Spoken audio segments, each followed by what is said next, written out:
Hello friends, welcome back to Reena's kitchen. આજે આપણે બનાવીશું નવી ટ્રીક સાથે ક્રિસ્પી અને 100% બજાર જેવી જ બટેટાની વેફર.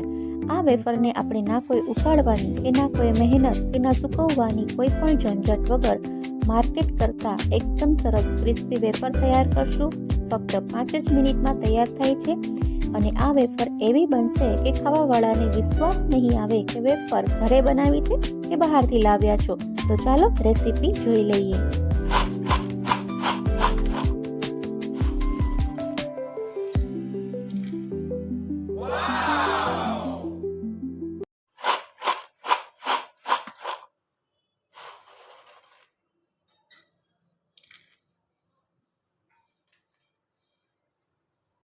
બટેટાની ઇન્સ્ટન્ટ વેફર બનાવવા માટે વેફર માટેના સ્પેશિયલ લાલ બટેટા મળે છે. બજારમાં કોઈ પણ માર્કેટમાં ખૂબ જ આસાનીથી આ બટેટા મળી રહે છે. તો રેગ્યુલર યુઝ કરતા હોઈએ એના કરતાં અલગ બટેટા આવે છે.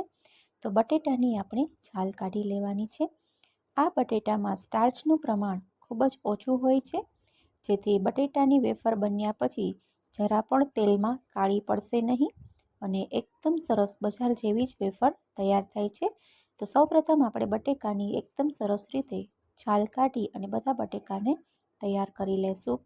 તો આ બટેટાની છાલ પણ લાલ કલરની હોય છે આ રીતે. તો આવી છાલવાળા બટેટાની પસંદ કરવી જ્યારે તમારે ઇન્સ્ટન્ટ વેફર બનાવવી હોય ત્યારે. તો બધા બટેટાની છાલ કાઢી લીધી છે અને બટેટાને પાણીથી 1 થી 2 વખત સરસ રીતે પાણીથી આપણે સાફ કરી લેવાના છે અને બધું વધારાનું પાણી કાઢી લેવાનું છે.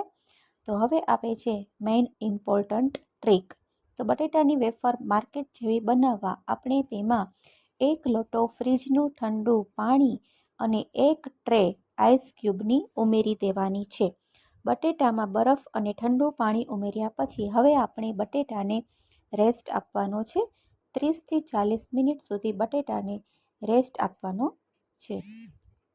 તો આ પ્રોસીજર કરવાથી આપણા બટેટાની વેફર એકદમ ક્રિસ્પી માર્કેટ સ્ટાઇલ થશે અને એકદમ સરસ વ્હાઇટ કલરની વેફર થશે અને 1 થી 2 મહિના સુધી વેફર જરા પણ બગડશે નહીં. તો છે ને એકદમ સરળ ટ્રીક. તો કોઈ પણ ઝંઝટ વગર બટેટાને બાફવાની સૂકવવાની ઝંઝટ વગર ખૂબ જ આસાનીથી થઈ જાય છે. તો હવે આવે છે 1 ચમચી મીઠું લેવાનું છે અને તેમાં થોડું પાણી ઉમેરી અને મીઠાને એકદમ સરસ રીતે ઓગાળી દેવાનું છે. તો બટેટાની વેફર બનાવવા માટે આ રીતે હવે ઠંડા પાણીમાંથી બટેટા કાઢી લેવાના અને એકદમ લૂછી અને કોરા કરી લેવાના છે. તો હવે આપણે પોટેટો સ્લાઇસરની મદદથી બટેટાની આ રીતની પાતળી ચિપ્સ તૈયાર કરવાની છે. તો એકદમ પાતળી ચિપ્સ થવી જોઈએ તો જ વેફર સરસ થાય છે. તો આ રીતે તેલ ઉપર તમે સ્લાઇસરની મદદથી વેફર તેલમાં ડાયરેક્ટ કરી શકો છો અથવા તો તમે એક બટેટાની વેફર બટેટાની સ્લાઇસ કરી અને તેલમાં ઉમેરતા જઈ અને કરી શકો છો. બંને રીતે તમે વેફર તૈયાર કરી શકો છો. તો હવે વેફર તળવા માટે ગેસની ફ્લેમ સ્લો ટુ મીડિયમ રાખવાની છે અને વેફર તેલમાં એકદમ તળાવા આવે ત્યાર પછી આપણે તેમાં મીઠાવાળું પાણી ઉમેરશું. 1 થી 2 ચમચી જેટલું મીઠાવાળું પાણી ઉમેરશું, જેથી આપણી વેફર છે એકદમ ફ્લેટ થઈ જશે, જરા પણ વળશે નહીં અને એકદમ ક્રિસ્પી અને બજાર જેવી તૈયાર થાય છે.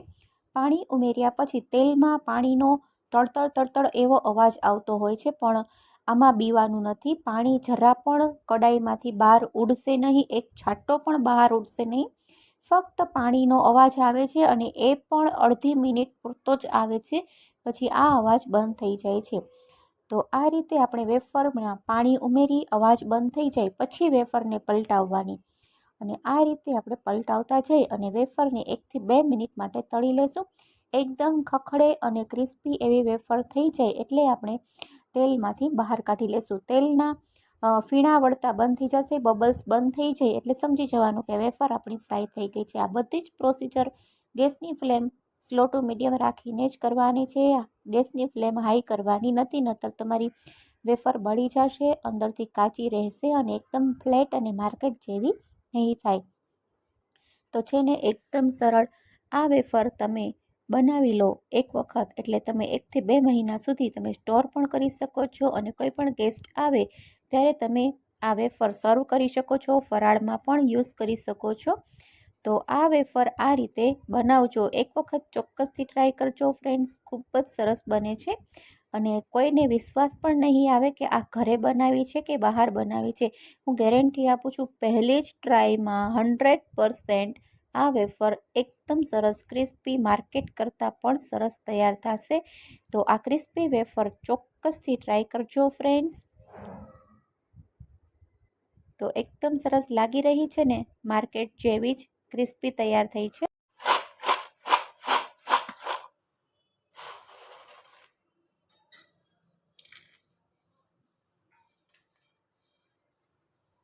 તો ફ્રેન્ડ્સ, આજની આ રેસીપી સારી લાગી હોય તો મારી યુટ્યુબ ચેનલ રીનાસ કિચનને બેલ આઇકન પ્રેસ કરી અને સબસ્ક્રાઈબ કરી દેજો. નવી નવી રેસીપી જોવા માટે, નવી સરળ હેલ્થી ટેસ્ટી રેસીપી જોવા માટે. અને જો ફેસબુકમાં જોતા હોય તો ફેસબુક પેજને ફોલો કરજો. તમે ફોલો કરતાં ભૂલી જાઓ છો ફ્રેન્ડ્સ, તો પ્લીઝ ફોલો કરજો. Thank you for watching.